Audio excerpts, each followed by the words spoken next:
This is the Alcohol Free Lifestyle Podcast, where you learn to live a life of health, wealth, love, and happiness. What if I took you through an expose that could lead to some empowering changes in your life?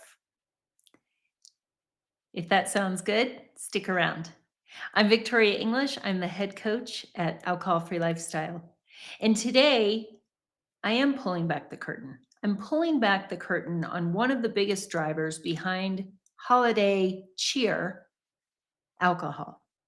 We're going to talk about how much the alcohol invests in making sure that you are seeing their products and that you believe you need them during the holiday season.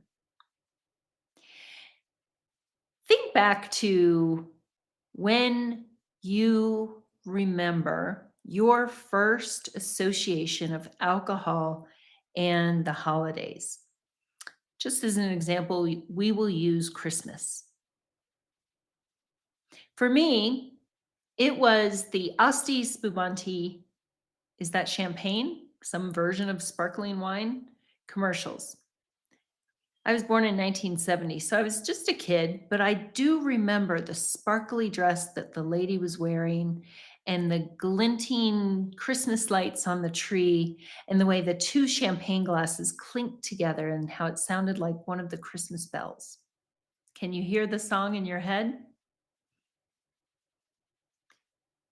It looked so elegant and beautiful, and at the time, I don't even know if I recognized that the ad was for alcohol.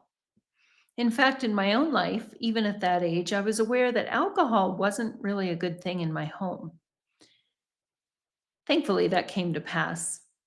But nothing good seemed to happen in my house when alcohol was around.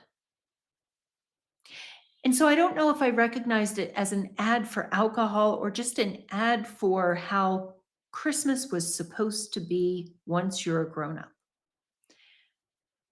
All I remember is thinking, man, I hope I can wear a sparkly dress like that and do those sorts of glamorous, sparkly things. And so it's no secret that the holidays are a prime time for drinking. Festive cocktails, toasts on New Year's Eve. You may not know how big a deal it is to the alcohol industry or how much they spend to form those associations in your head, like the one I just described. It's a lot. We're going to talk today about how big alcohol ramps up its advertising during this season, why they do it, and the impact it has on our culture, and most importantly, on your life, your culture, your home, your health, etc. This is going to be part 1 of 2. I'm going to end this episode with kind of a cool exercise with an invitation to join me for the next one when we work through some of it. So let's start with the big picture. It's no secret, right? You guys know alcohol spends a lot of money. I think the biggest event I can think of that's consolidated into one day would be the Super Bowl. And if you listened to my episode a few weeks ago about alcohol and football season, you heard the staggering amount of money that is spent just by the beer industry during football season. So in 2019, the industry spent around $8.3 billion on ads, with a projection to spend $9 billion in 2023. I don't know if that data is out yet. That is a staggering amount of money, all designed to get you to associate alcohol with key moments in your life, especially around the holidays. Can you see how those associations are set up? And it's not just a year-round campaign. The weeks between Thanksgiving and New Year's are a massive opportunity for big alcohol. In the US, it's reported that roughly 25% of the $49 billion annual revenue just from spirits, just from liquor, is generated during the holiday window. So that would include the weeks from Thanksgiving to New Year's. A quarter of all the revenue comes in just a few weeks. So is it any wonder that alcohol companies pump so much money into their budget during this time of year? That's their cash cow. Can you imagine the bonuses that people are looking forward to after the holiday season? That's your hard-earned money that they're banking on.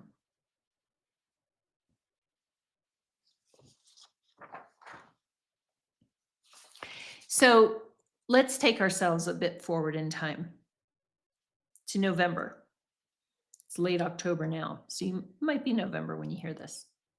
But you've got the commercials showing the friends toasting at holiday parties, the couples sharing a bottle of wine by the fireplace, champagne corks popping at the stroke of midnight on New Year's Eve.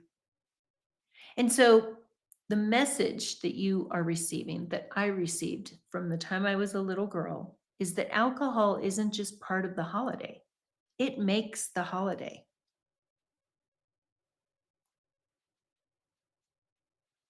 This isn't just in America. In the UK, where alcohol brands increased their advertising budgets by 70% during the 2019 Christmas season, that means they spent £5 million on holiday ads alone. They cashed in, experiencing the same sort of boost in their sales. So the formula is no secret. They're doing this around the world. And so here's a question. Do you like being part of a herd mentality? As you know, in Project 90, we serve a unique community. We serve a unique community, we serve a group of high-achieving professionals, people who are educated, successful, goal-oriented. They're the doers of the world. In fact, they are the ones blazing trails. It's not like them to follow the crowd. And so as they enter P90 and choose to stop drinking for at least 90 days, there's a lot of awakenings happening.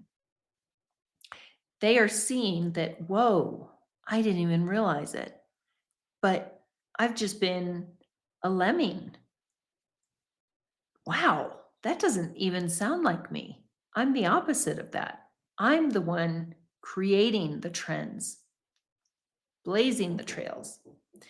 So it can come along with some emotions. Some common ones are anger, frustration, resentment. Like, wait a minute, I've been putting all this money into their pockets, and it's cost me so much more than just the dollars I've spent. And we lead with self-compassion, right? And so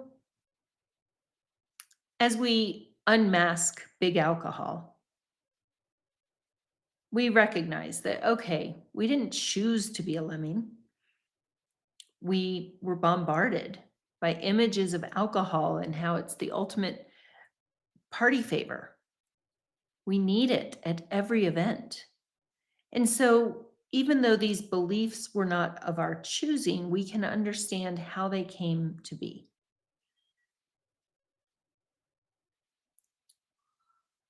Except our reality isn't matching up with those ads, is it?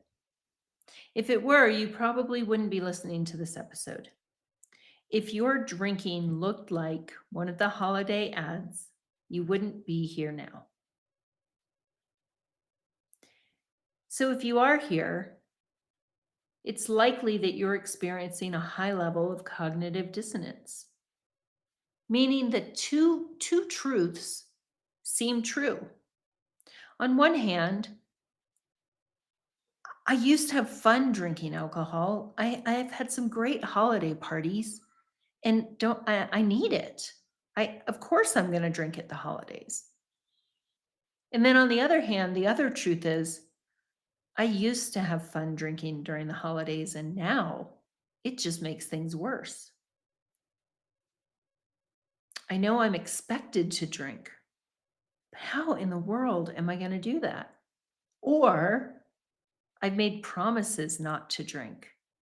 And I don't think I'm strong enough. I don't know how I'm going to do it. Cognitive dissonance is a really uncomfortable place. And those are two very different realities. It's really challenging to step out of that on your own. And so in Project 90, we're inviting our members to bring all of that to the table.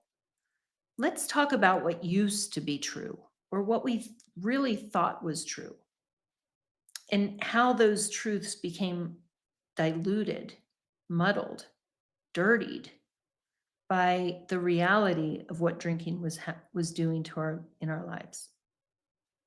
There's no shame in it because, again, change begins with awareness. So it can be empowering to recognize this. When you take that cognitive dissonance and think about what alcohol is spending in order to make sure you're spending your money, putting it in their pockets, and drinking this stuff, it can feel like a lot. Then on top of it, we put on the normal, the stressors of the holiday season.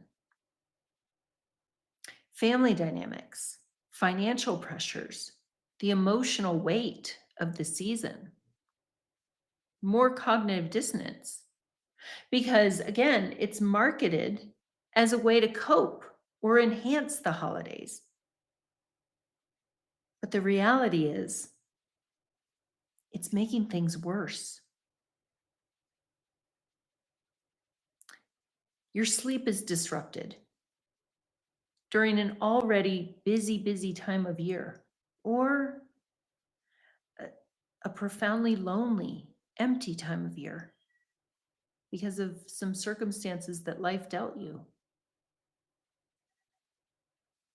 It's supposed to relax you, but you find yourself with more anxiety. You may feel nostalgic, longing. You may have an emptiness in your heart or at your holiday table. And so feelings of depression may come up. Let's not discount seasonal affective disorder. When the days get shorter and it's cold, that can impact our mood as well. And so we find ourselves drinking a depressant to combat the feelings of depression. So we know it's not working, except, and you hear us present the science of that very, very often on this podcast. And yet we still can't clear out that cognitive dissonance because we are somehow on some level convinced that we can make it look like the story we've been sold for decades. What about the people who have made a decision to eliminate alcohol for at least a period of time, and they're doing it on their own? You know, that targeted advertising can put extra pressure on them. Maybe they're saying, you know what, I'm not doing a repeat of Christmas 2023. That cost me, my family, way too much. I'm not doing it. And so you've made a firm commitment to not drinking, but you're doing it on your own. And you're bombarded by these messages. Everywhere you go, people are giving you bottles as gifts. Every event, there's alcohol. Christmas brunch, there's alcohol, right? All the office parties, everything, there's alcohol. And so, is it any wonder that people feel extremely tested or that they feel left out of place, isolated, uncool? I don't care who you are in this world, right? Or what you've achieved. On some level, you want to be seen as cool. And the alcohol industry does not want you to look at a life that's filled with clarity, productivity, improved mental health, improved blood work, better relationships, integrity, self esteem, more money. The alcohol industry does not want you to focus on that. They want you to feel like an oddball. Because guess what? If you drink less, they profit less.